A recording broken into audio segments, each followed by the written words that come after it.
beautiful morning. The sun is coming in underneath those clouds. So it's like, it just gives this like pretty glow back there. It's really remarkable. So, when was it? A couple weeks ago? A few weeks ago when I first came out here maybe? So maybe a month ago, I did a video on what scares me when I'm out here walking. And there are things that, have occurred that I didn't really think about when I made that video. I was thinking about animals. Animals concern me. Animals scare me. But I didn't ever bring up the people that we've encountered out here. Probably because I feel like they're kind of one-offs. But I wanted to share with you those experiences. We had 2 of them, and I'm going to share with you somebody who had way worse, way worse than we had. But today, I'm going to go walk the dirt bike trail for a little bit. They're everywhere throughout here. And it's interesting to me, it's like I never understood why people would be interested in riding dirt bikes or any kind of motorcycle for that matter. Probably because I don't like even going on roller coasters and things like that. But I feel like these roller coasters are kind of similar to dirt bikes, to be honest with you. And you'll see what I mean on this trail that we're about to go up. So anyway, and this is going to go back in time. Now, Carter and I have been working on our property for a while now. We bought the land a year ago. And since when we paid for it outright, through a loan, sorry if it's windy, through a loan from my dad, which we are paying back to him. We've made big chunks of payments back to him, so we don't owe him any money either. But when we were working out here, the first thing we did was put up a fence. And then after we got the fence up, then we started working on our shed to house our solar, so that when we moved out here, we would sort of hit the ground running. I think a lot of these channels, you see people kind of just land on their property and they just throw out a few solar panels and they start building their off-grid life around that. But we did that already. And you could see a lot of that in previous videos. But we would explore out here, Carter and I.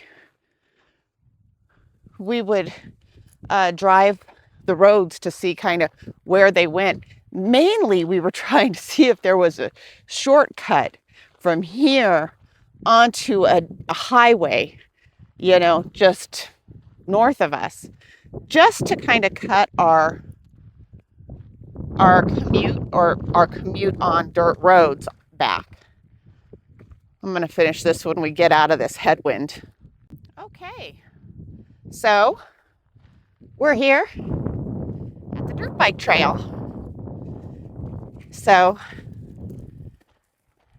my husband told me a long time ago that there were these trails out here when he had his dirt bike.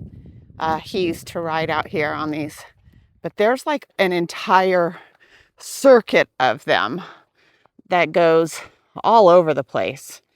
So, and they're the only ones we see during the weekends, the dirt bike riders out here. So anyway, we would drive around and explore out here. And it was last summer, before I made this YouTube channel, We were driving on this dirt road in front of out west of us.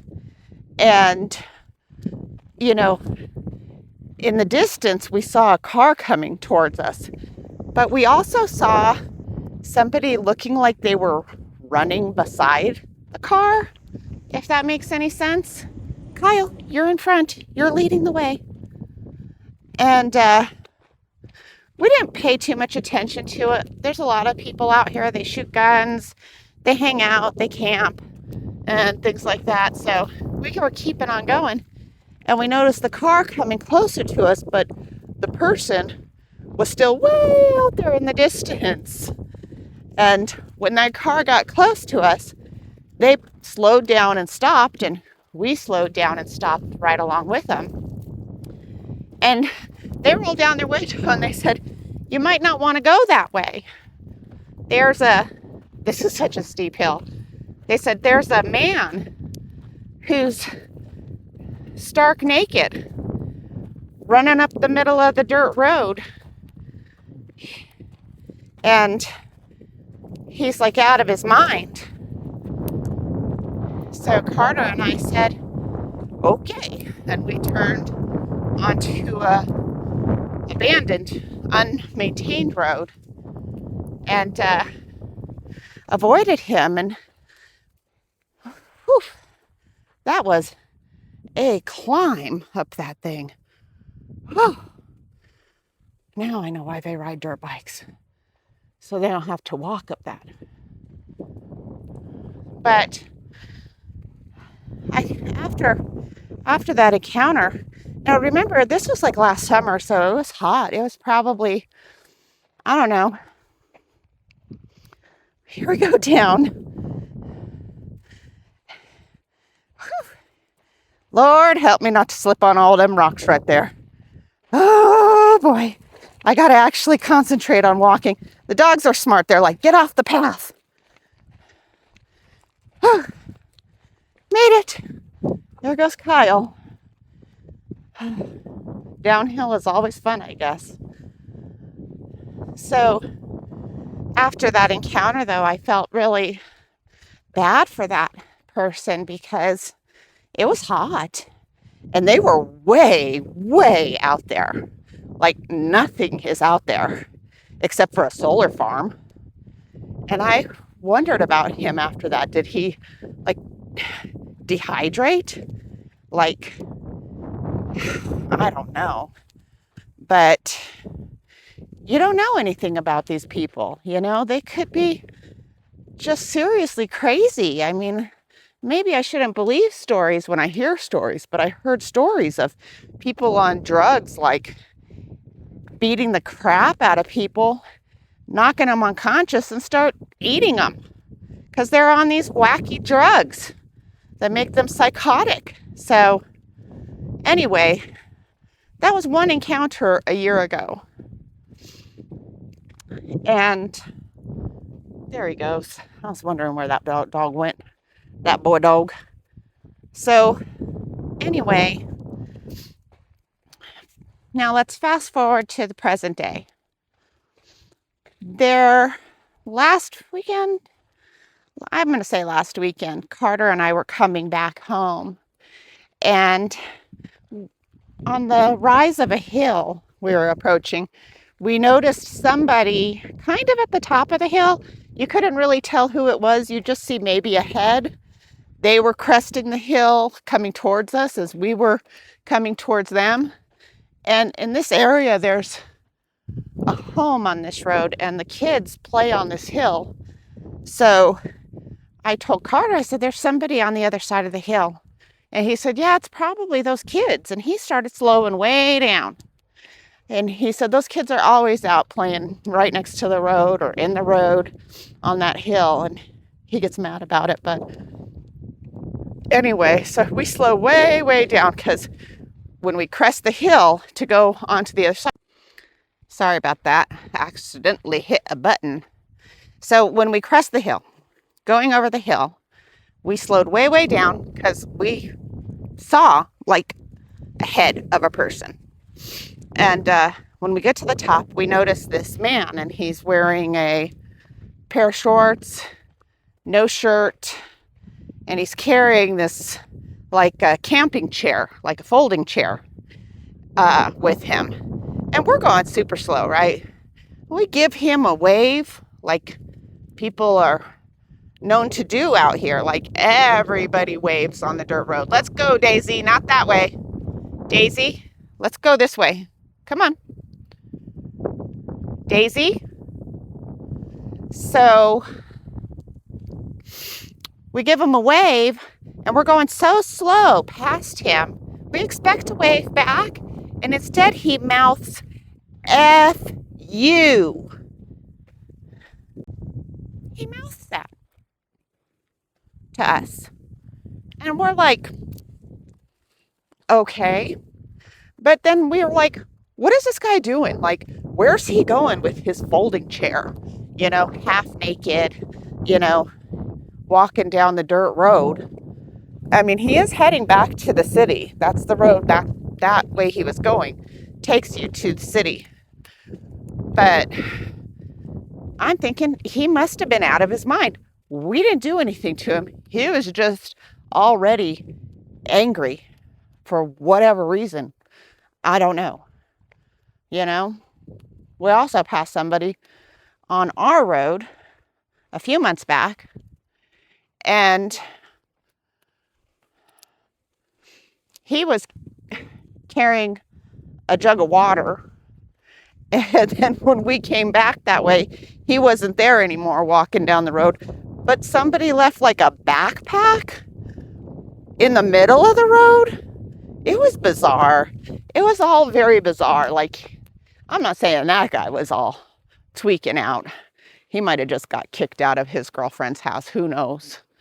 But anyway, so fast forward to today. And I follow this page on Facebook, which I'm going to post their picture here. I'm not going to post what they wrote. If you are interested, you can go to Facebook. It's a public page, and find the post yourself that she wrote. But look at this. So we came from this way. We followed this dirt bike path, and we made it to a wash. Now the dirt bike path continues through the wash, but I am going to go down the wash. There's a road, and it's going to take me back home. And I bring you guys along with me for protection. So anyway, that made me start thinking now, we do have ways to defend ourselves. She only had a shovel to defend herself. And it's an interesting kind of subject matter, you know? It's like my son-in-law left us ways that we could defend the property. I admit, I am not skilled at using these tools that we could use to defend ourselves. And he's going to come out here and give us a lesson. And I'm going to go and get my carry permit and all of that. But, you know, since we moved out here, those items have been sitting in storage. And since reading her story, I went and got one of those self-defense tools out of my storage shed, and I brought it in with me.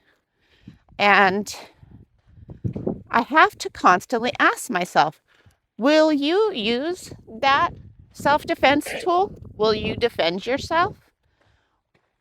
Are you prepared to do that? Like, I mean, that lady chased after the gentleman with a shovel.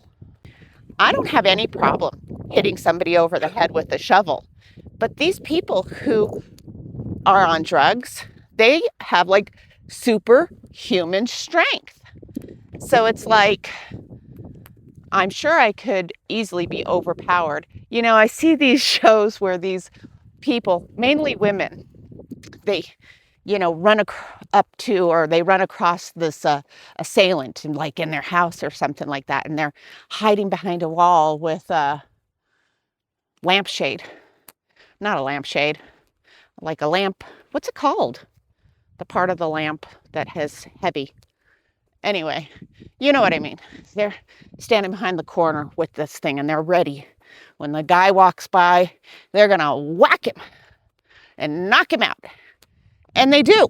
They whack him, and he falls to the ground. And I'm watching these movies saying, hit him again. Hit him again. Keep hitting him. And they never do. They hit him once, the guy falls to the ground, and then they run off and think they're going to get away. And the guy inevitably gets up and he gets them, because now they don't have a weapon and their trick has been played, and they didn't beat the crap out of him to begin with. Like, man, if I had to hit you over the head with a shovel, I'm going to hit you repeatedly over the head. Like, I have to make sure you're not going to get up. Anyway, I know a lot of you watching this would be like, I wouldn't hesitate to use my weapon. Would not hesitate. Come on my property, and you made yourself a choice. But I don't know, to be honest with you. I really don't. And I don't think anybody really does know until they're in that situation. What they say they're going to do and what they actually do, I think, are two different things. But I'm trying to get myself in the mindset. I'm hoping when my son-in-law comes to visit and he gives us this lesson, maybe my confidence will rise a little bit, and I will feel more assured, practice a lot more with the self-defense tools. And yeah, I think it's all about the confidence. So it's like when you face down a dog, they always say dogs can read energy. So if you're afraid, they can sense you're afraid. So if you're going to approach a dog, you got to approach with confidence. Like, don't look at them, look past them, and just keep on owning your space. And I think that's the same with people. You got to look them in the eye, and you got to approach them with confidence that you're not afraid. You're going to take care of business. So anyway, that's going to do it for this walk. And I appreciate y'all coming along with me. I hope you enjoyed the video. If you did, please hit the like button. If you want more content like this, hit subscribe. You never know what you're going to find here. So, and I post often. If something happens, I post it, I want to make beautiful theatrical videos, but at the same time, I don't know how much people actually like those. I only know a few creators who do that and do it very well. And I don't know if I'm one of them. But anyway, it doesn't mean I'm not willing to keep trying, because I do like the process. Thanks for coming out with me. And I'll see you on the next one. Hopefully.